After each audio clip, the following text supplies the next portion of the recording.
And we're live. Hey everyone, welcome to Giter Talks. Uh, I had a bit of difficulties, but I think we're all right now.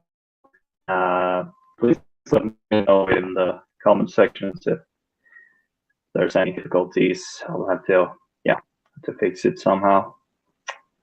We'll see. We'll see. Okay. So we got no.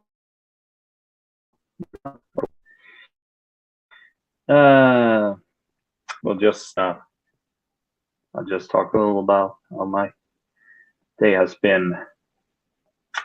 Yeah, my day's been pretty good. Hey, Captain Trek. It it does sound good, right? No static or anything, right?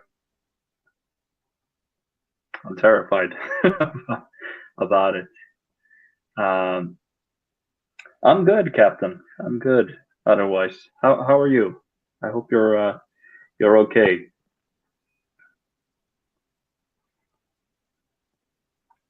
Yeah. Uh,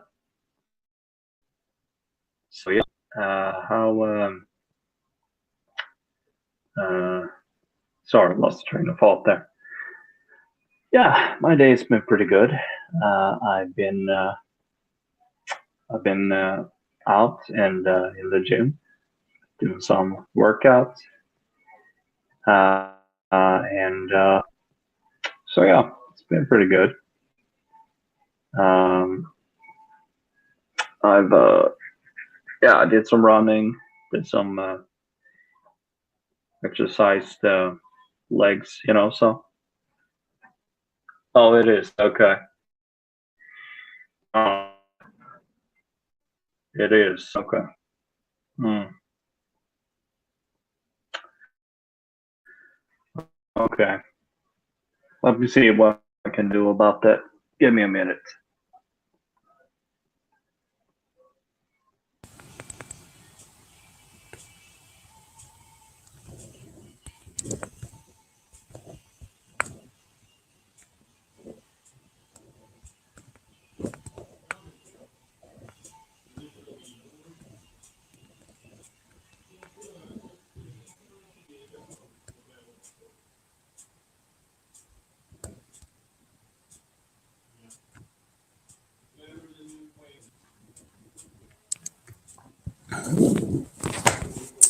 Okay, we're back. How is it better now?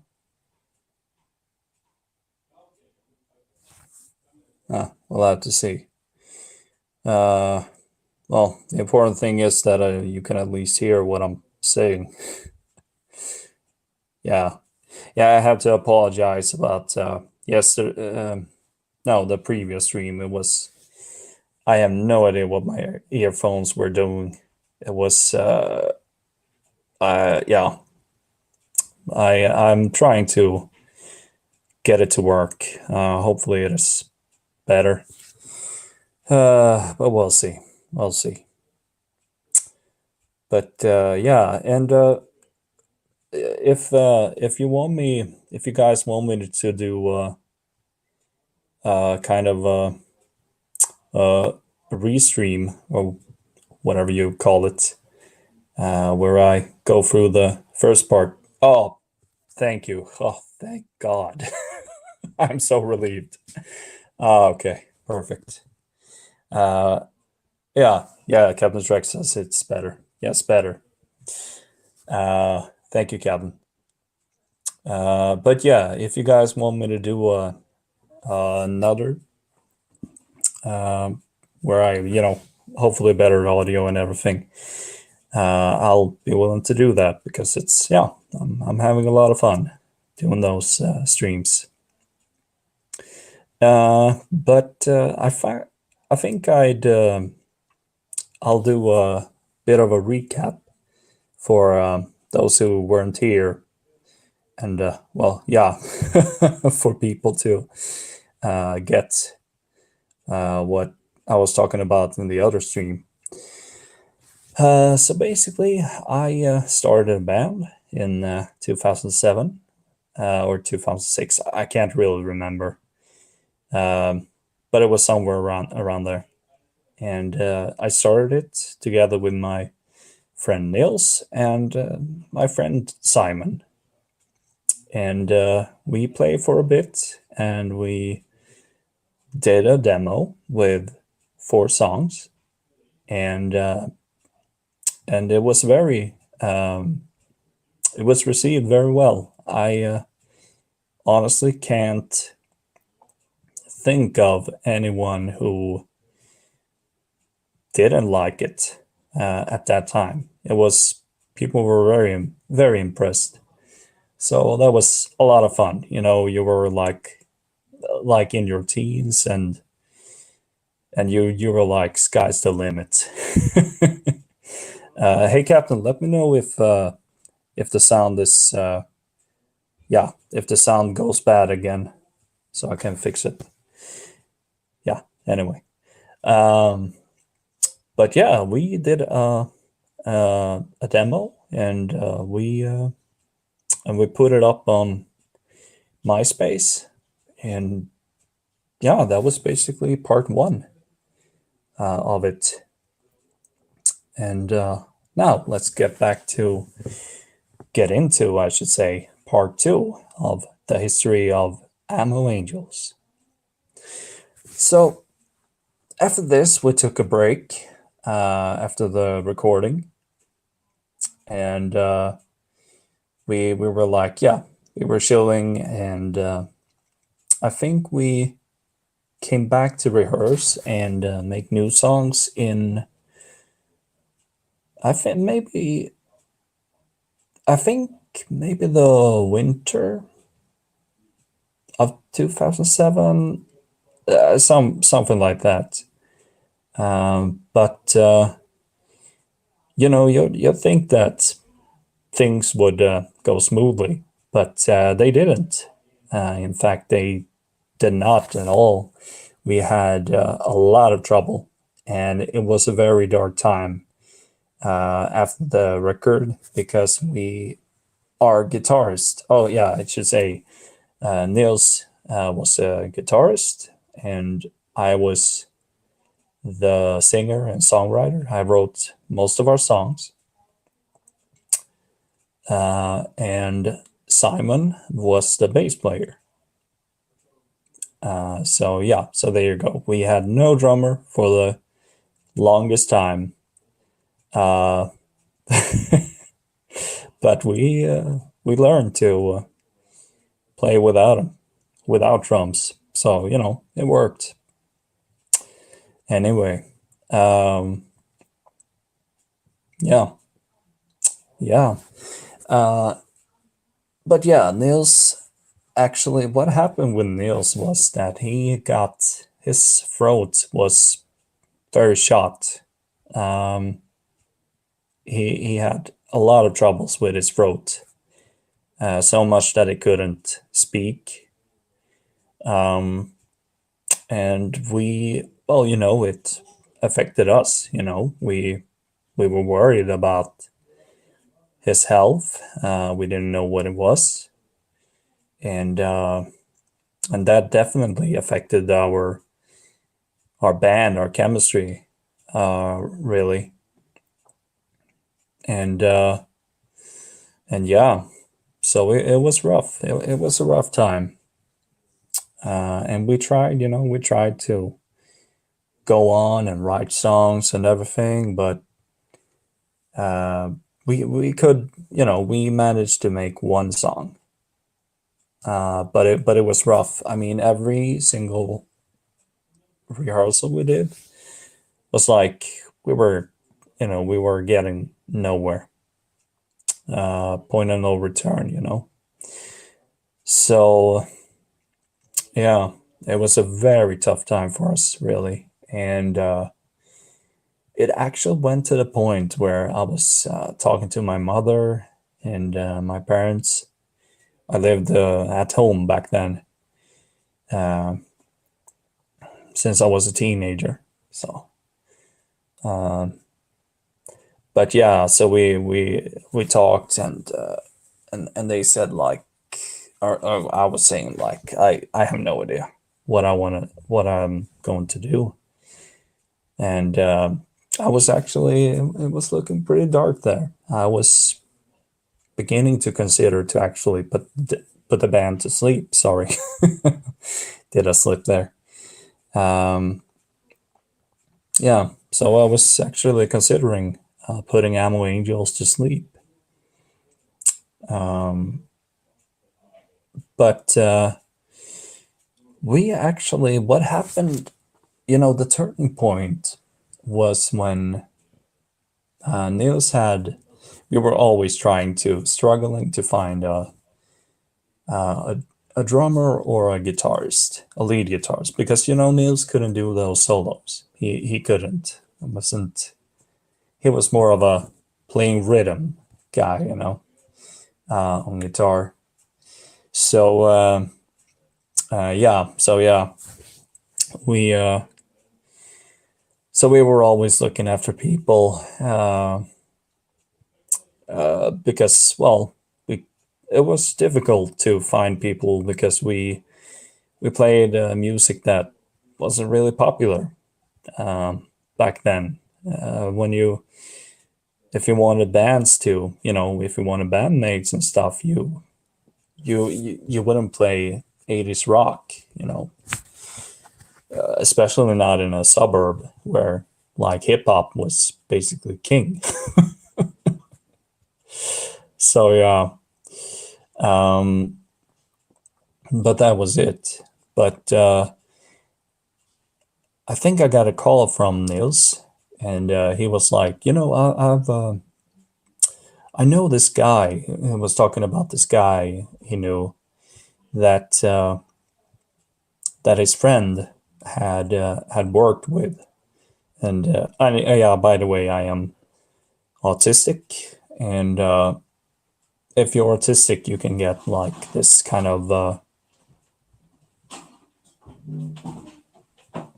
not sure if you guys heard that, but it's probably my mother doing something in the kitchen or something.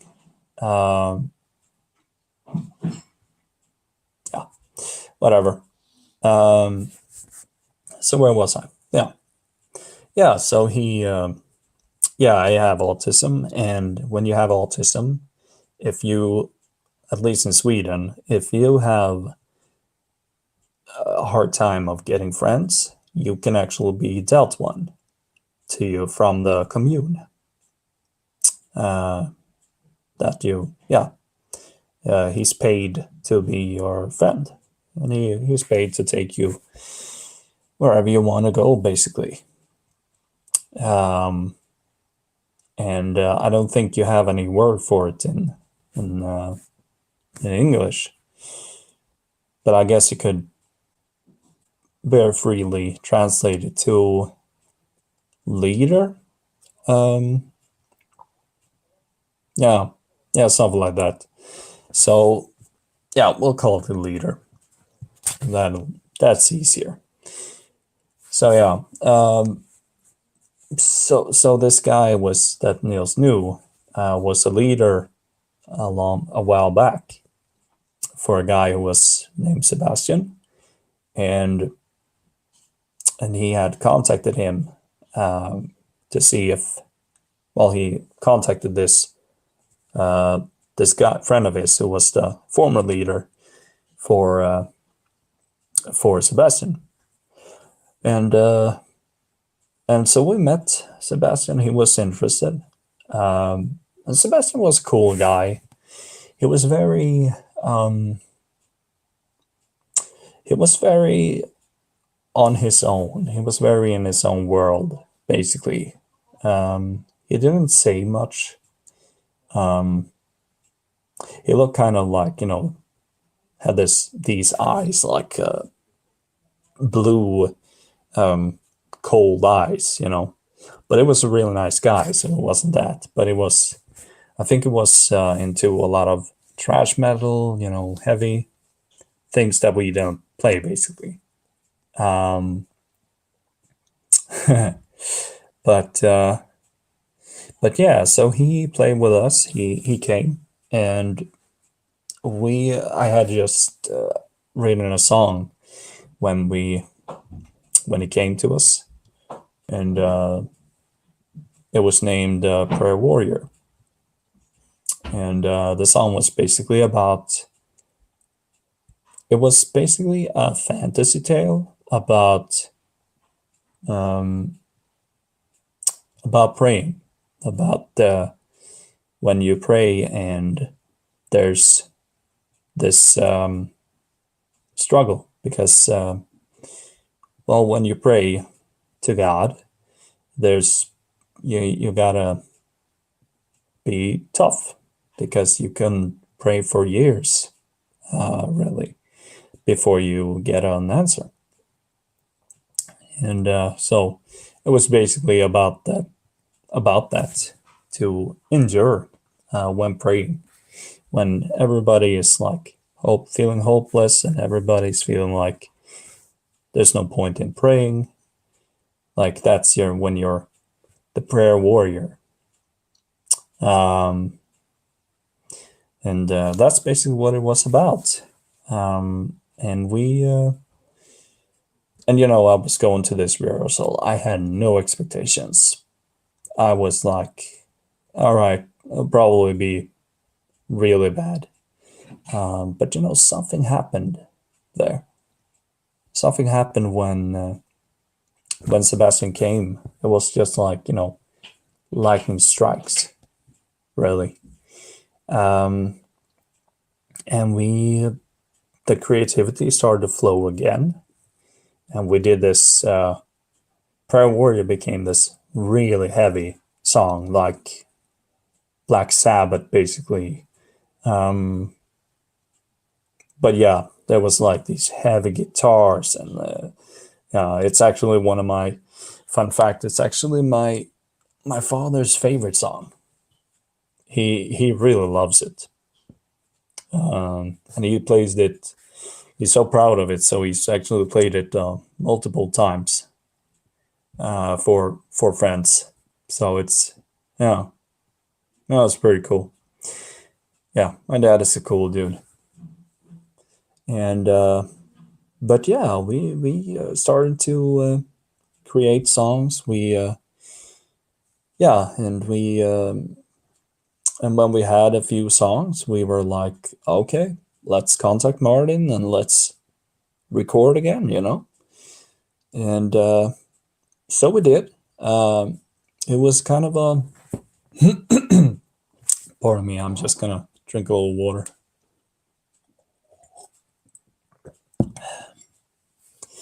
Um, no, it was part of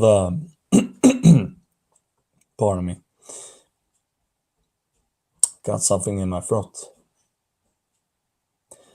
No, but it was what's the word? It was a heavier sound, definitely. There were like we had Prayer Warrior was pretty heavy, and that's mostly because Sebastian was, in he had those heavy guitars. He liked that sound. And at the time I was into Accept and Judas Priest and heavy stuff like that. So yeah, that's how it became a heavier sound. But of course, we had ballads because I love ballads. I really love to make them and such. So of course we had ballads. It was another ballad that I wrote about because you see my it was basically about my wish to for my grandpa um, to be saved so he could meet my grandma in heaven again. And it was called Let the Couple Meet Again. And very appreciated also. I think it's one of people's favorites actually out of our stuff. And yeah, and so we did that one. And we also did a song called Comeback, and it was about, well, coming back to Christ for backsliders. And oh yeah, and we did a song called Rock This Night. And yeah, I know the grammar isn't good because, to be honest, there was this, back in the 80s, there was this song that yeah, Europe did. You know, those guys who did Final Countdown. Yeah, that one. They did this song called Rock the Night. Yeah. And I, in my mind, thought that, oh, I can't call it Rock the Night because then people will think, oh, you're just copying Europe, you know? so, so it was named Rock This Night, which sounds terrible, but that's how it turned out. I don't know what to tell you. But yeah, so we did this second record, and we did the second record. We recorded it for a few days, and put it up on MySpace and such, and yeah, it was really appreciated too. We had known also that because Niels told me when we were on, well, that's another story. We were basically doing we were involved in a project. I will talk about that at some other point, but we were involved in a music project, and it's kind of a long story.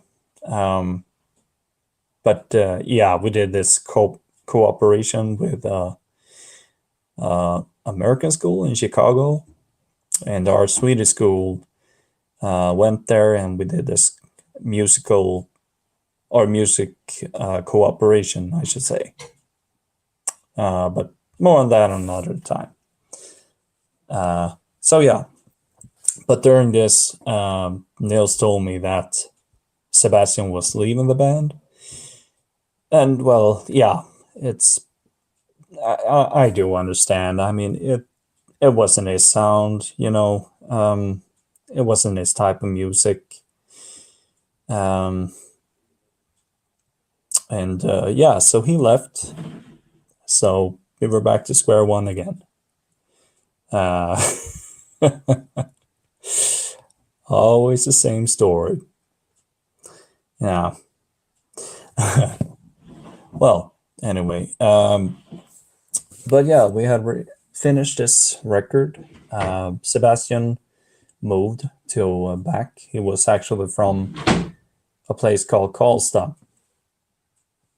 I don't know if you heard that, but it was probably my brother doing something. He's next to my room, so his room is on the other side. But yeah, where was I? All right, yeah. So we were there back again. Me, Simon, and Nils, and yeah, and I think we took a break, and we came back and started to play again in I think maybe in the winter of 2008, I think. Yeah, something like that. And this time Simon had a friend of his.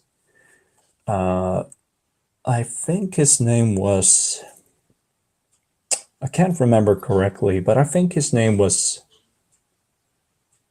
Andreas, I think. So he came and played with us, and we had he was his own type of dude. He was very in his own world. He came and he played, and yeah, that's basically my memory of him. I didn't really get to know him that well, really, to be honest with you. But 2000, I think it was, yeah, 2009 was a very special year for us because this year we actually got to do our first performance, and that's a very interesting story.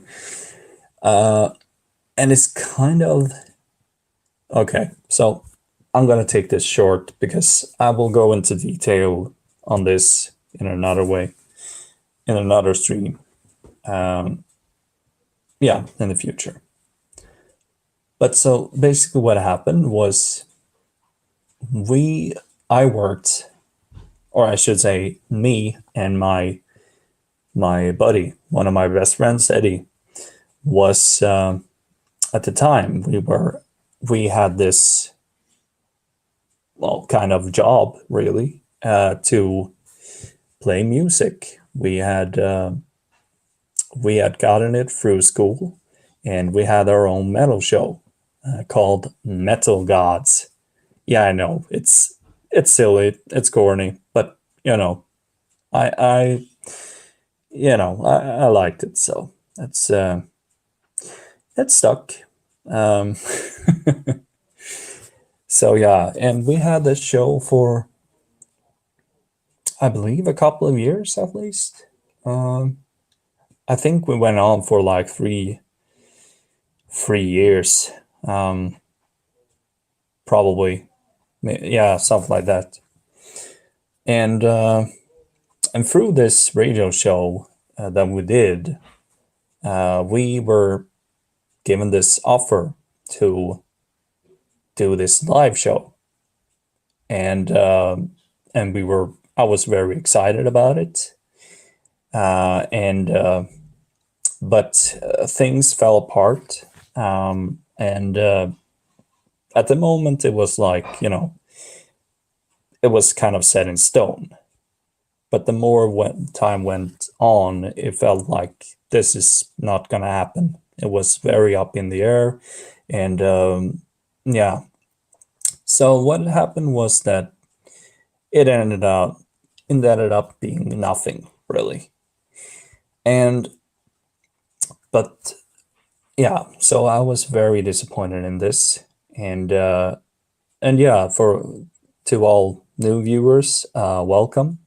I hope you enjoy the stream. Yeah, but so what happened was that after this really epic fail of yeah, I was in church and I talked to this friend of mine that I hadn't seen in a long time, and I told her I was so disappointed that this thing fell through with this live performance and how I looked forward to it. And then this crazy thing happened. She told me that right then she was thinking about starting a cafe for, you know, for youth, teenagers in, well, Frölunda, it's called. It's quite a bit out of town, actually. But anyway, so she told me that I'd like to hear your band and see if you could maybe play in our cafe. She was doing this with two guys too, so it was kind of a project. And so they came home to me, and they listened to our songs, and they were like impressed, like, wow, this is really good. It's like, yeah, thanks. And then they asked us like, well, so how many are you in the band? And I was like, oh yeah, no, we're three guys, one guitar. I'm singing, and Simon plays the bass, but we don't have any drummer. And well, of course, that was the problem. But it turned out that we actually, oh yeah, I should say we had Andreas too on the guitar, so we were like four. And but yeah, so it turned out that one of those guys that my friend was working with, Kalle, he was actually a drummer.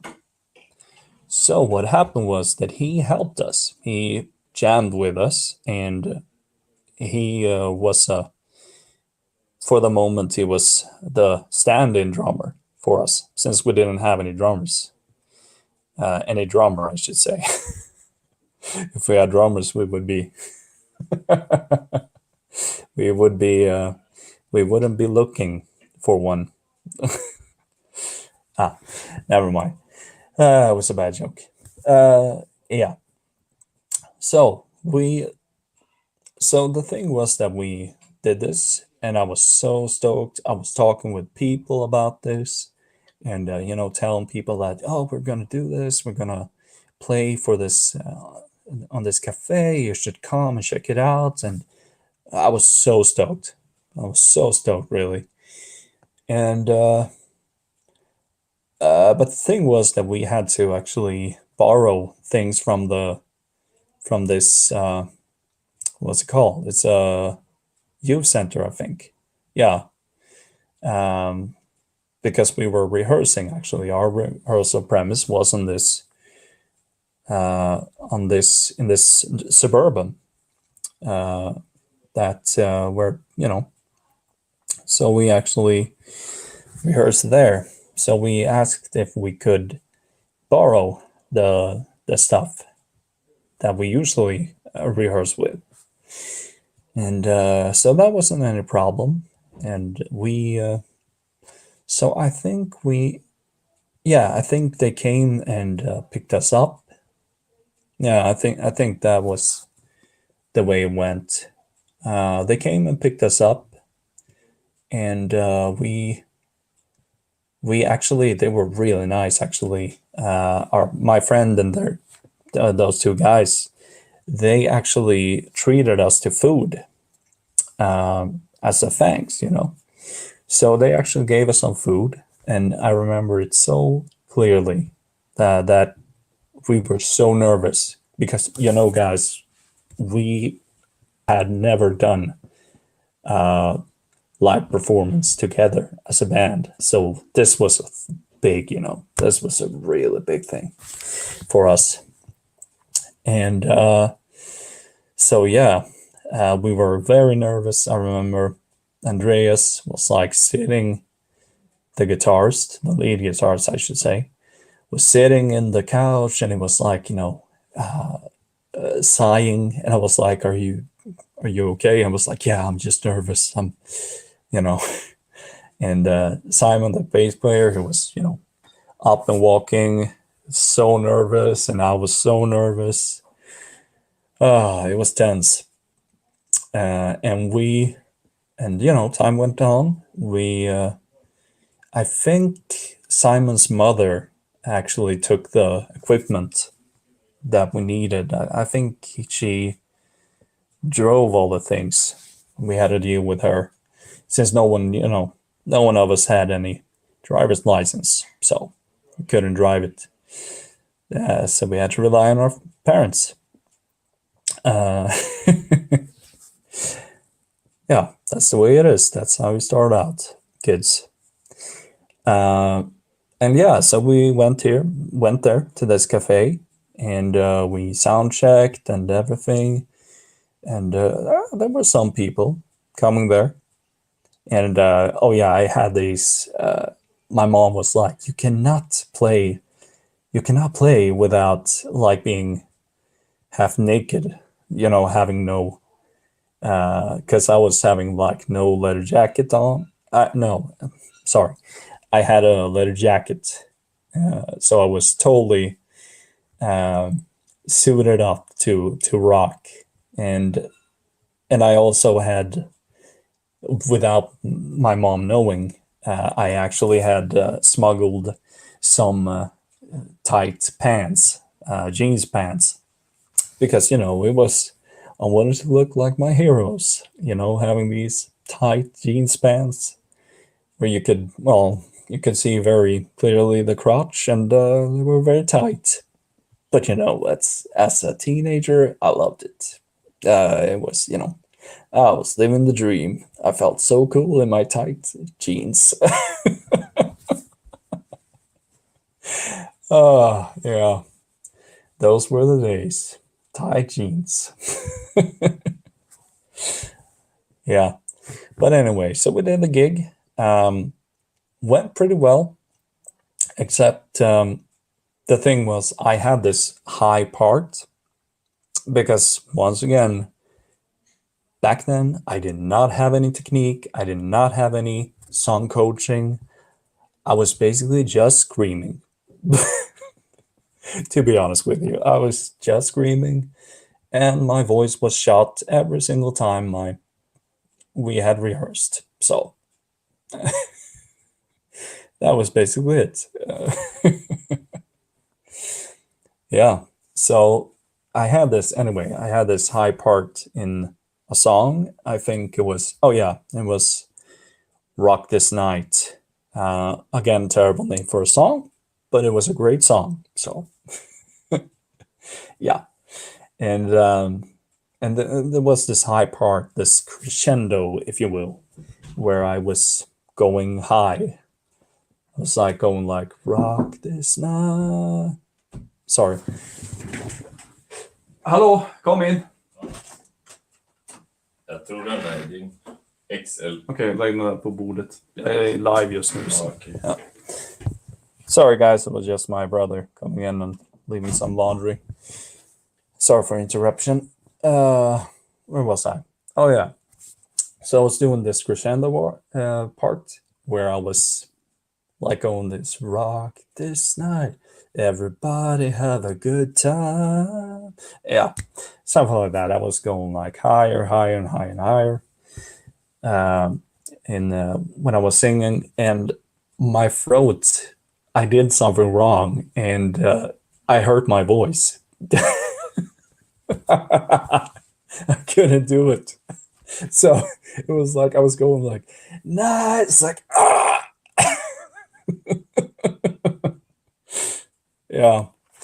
Yeah, like I said, I had no technique, I had no experience basically at all singing. I had no warm-up, I didn't even warm up, and yeah, because I was, I was just going with a feeling, really. That was it. I hope the sound is better. If the sound is, well, like I said, if the sound is bad, just let me know in the comments. And I'll have to fix it. Hopefully it's better than last time. But I digress. So yeah, we did this this concert, and it was so cool too, because before this concert, oh yeah, I forgot this part. Before the concert that we did, there was this guy, and he was a reporter, and he was, right there, and he was curious about our band. So, and we didn't know which newspaper or whatever, but he just, wrote down and just asked us questions. How long have you guys been playing? And so, and for a teenager, like for three teenagers like me, Simon, and Andreas, that was the dream, like here we are, like doing our gig, and before that we are interviewed by some reporter. I mean, what's not to love about that, right? Yeah. But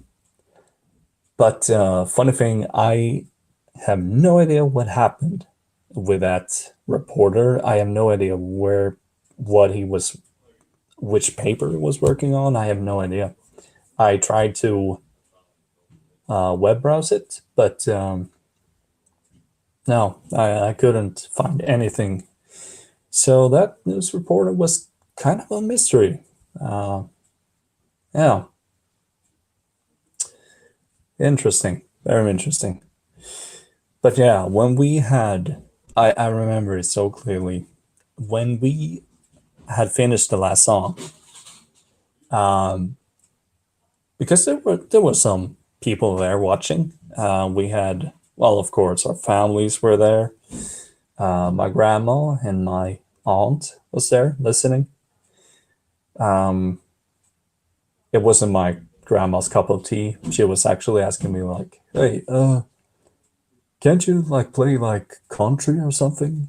I was like, "No, grandma, we play rock and roll. That's it." Yeah, because she was into Elvis and country and still is. So yeah. So it's like, no, no, we play rock and roll, grandma. It was a grandma on my mother's side, and sorry, I'm just gonna take a sip of water. Okay, all better. Uh, so yeah, I remember it so clearly. It was crazy because we were so proud of doing this gig, our first gig, and we huddled up and we were like so like shouting and being so proud. I could hear like in my head, when this underdog movie, kind of like remember the Titans or Mighty Ducks, when the team has gotten this victory and this crescendo of music and everything, this pompous music plays, and everybody's just happy and euphoric. It was complete euphoria and complete joy. I was overjoyed. So yeah, it was very special, very special. And yeah, that was our first gig actually. And let's see, 7. Okay, all right. I guess I can go on for a little bit more. Yeah. So that was basically, and this was 2008, I believe. I think it was 2008 in the summer, 2008, I believe. And well, after this, we went back and rehearsed, and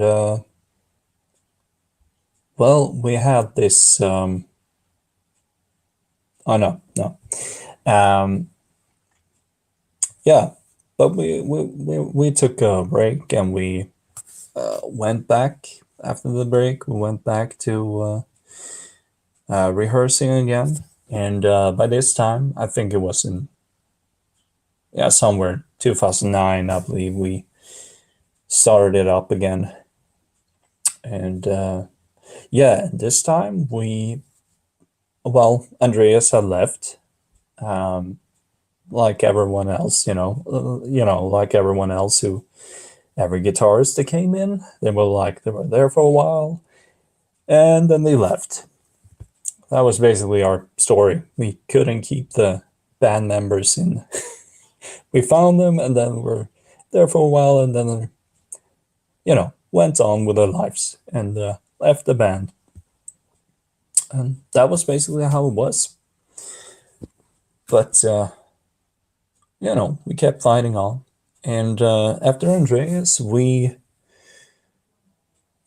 was actually after we were rehearsing and everything, and it was after Andreas had left, the lead guitarist, and I was doing this because I was going in this what's it called? I think it is high school, if I remember correctly. I think it's high school. because we have a different school system than you guys do in America. So, but I think it's high school. Over here we call it gymnasia, and that's basically high school, I think. So I had just started high school. It was my first year, I believe. Oh no, wait, no, it was the second year in high school. Second year in high school, and there was this guy who I knew from before. This guitarist who was his name was Linus, and we were playing together. He always came. He didn't have much to do. He was kind of a lonely guy.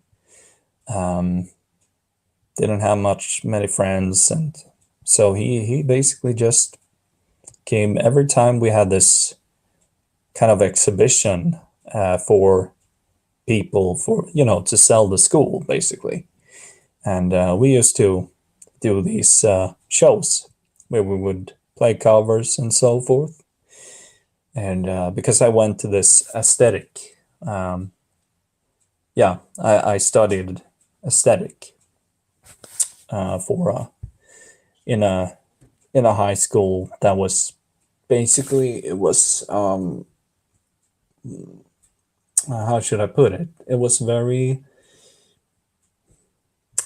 shaped for people like me who have autism and other disabilities. And there are special schools for people who have this diagnosis and others. So we went to this school and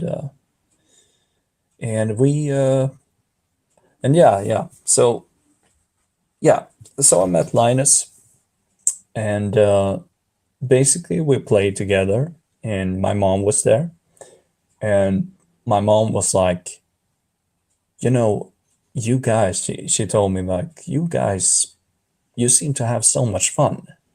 There seems to be like a connection, a kind of there seems to be this kind of connection between you guys. And so I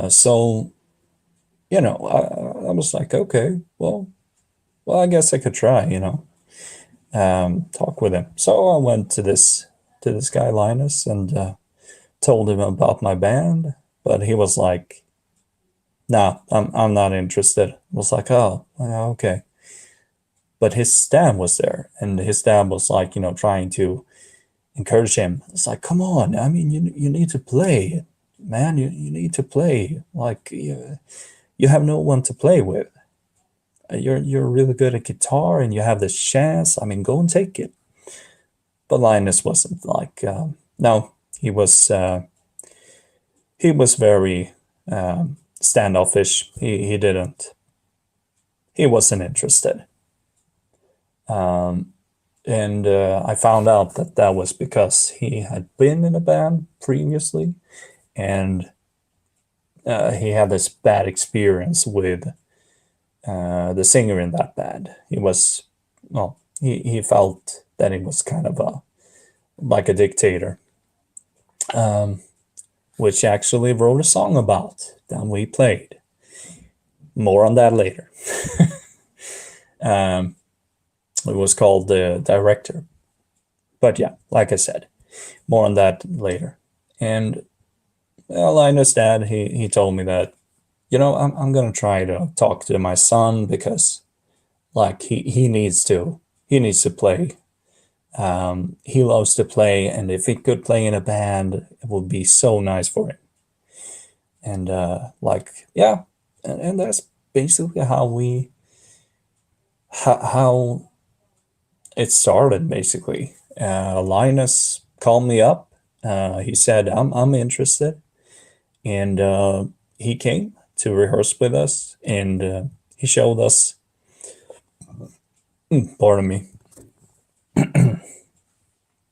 And he came and he showed us this song of his, and it was very technically very advanced. Actually, it was very advanced. It had like I think it was 4 different parts that sounded nothing alike. And it was very different. And the problem with that song also was that he had this idea of how he wanted me to sing it. And I had never done that before. I wrote the songs. So, yeah. And yeah. So it was a bit tricky with Linus. Yeah, but more on that later. And at the same time, we also, at the same time, Simon was checking with a friend of his, this guy named Tony, and really nice guy, actually. I really liked him. He had humor, and it was like, he was a good guy. He was a good guy. What can I say? Yeah. And so we actually, for the first time ever, we actually had a full band. And that was very special for us because we had never had it before. And the funny thing with Tony's entry was that now we had to relearn how to play. Because remember, we didn't have a drummer for the longest time. So we had learned to play without drums, and now we had to adapt and play with the drums. And that was, I mean, I hadn't played with drums for like, rehearsed with drums for like, since 2007 until 2009, I believe. It's like 3 years. So, yeah, you imagine that. You can imagine the big change it was for us. But yeah, we got along pretty well. But and we did the songs and so forth, and yeah, but I mean, I don't know why, but we started to get, when Linus and Tony came into the band, we got lazy, really, because we started to have these movie nights, like chill nights, and my friend was like, Eddie was like, so are you guys gonna rehearse sometime? I was like, yeah, we're just having, chill nights and watching movies and chilling, so. But the thing was that we did more chilling than we did playing, actually. Which was fine, but looking back, we definitely didn't do much. We should have done better. We got lazy. And yeah, oh yeah, right, yeah. And at this time, I was actually asked by my friend Eddie to be part of his band. And yeah, so I was very hesitant because I already had Ammo Angels. So I said no. I was like, no, I got Ammo Angels. That's good enough for me. But my mother was trying to, tell me that, I mean, you don't do much. Like you're basically at home and you don't meet friends, and I was that was true. For the longest time, I didn't go out much. I basically the band and the school was basically my way of being social. Um, and yeah, it was. I didn't call up friends. I didn't. I barely hanged out with Eddie. So yeah, that's basically yeah. So I understand why she was thinking that it's better if you join another band. And I told up Eddie, and I told him I changed my mind. I'm gonna join you. I'm gonna join your band. And so I did. Um, and I remember my dad. He said that, Chris, I got a bad feeling about this. I don't think you should be doing this. And I was like, I was hesitating. I mean, deep down, I knew it wasn't a good idea. The Eddie's band thing wasn't, my friend's band thing wasn't, it wasn't the, it wasn't a good idea from the beginning. But anyway, I went there and I, played with him. And that's when things got really bad. Because the thing is that one thing you need to know about Linus is that he was a militant atheist, and I was a devout Christian, and we both were teenagers. So we had troubles. There were a lot of emotions, there were a lot of hormones and everything, and you get the picture. And Linus wasn't the easiest to deal with either, because he was very upfront, like saying, I really don't like your music, but I play because it's fun. And that did not sit well with me. That actually started to create rifts. And you can imagine what that did with me playing in two bands with a guy who I didn't like, who was basically crapping all over my music. So yeah, it was that didn't work out at all. At one point, I'm kind of embarrassed to say this, but I flipped out on him. We were going to do this performance for at a friend's graduation party, and we were rehearsing for this, and I just got sick of Linus. So I told him straight out, and yeah, that didn't turn out very well, and it became very bad. We got a very bad atmosphere in there, and yeah, that was tricky. I could definitely have handled things better looking back. Yeah, and we, pardon me, and looking back, this basically was the beginning of the end of Ammo Angels as we knew it. Actually, after this, things started to go real bad.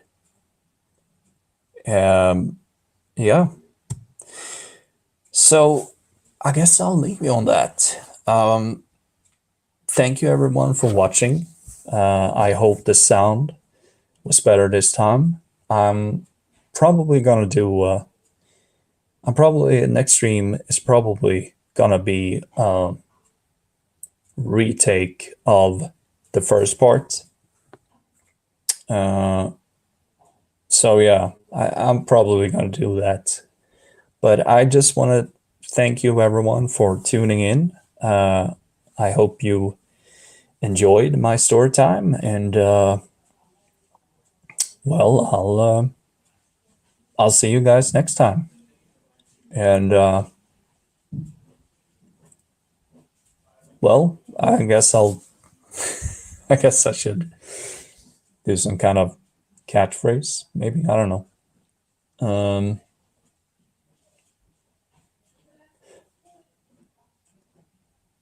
If you don't know what to do, pick up a pen and draw anything.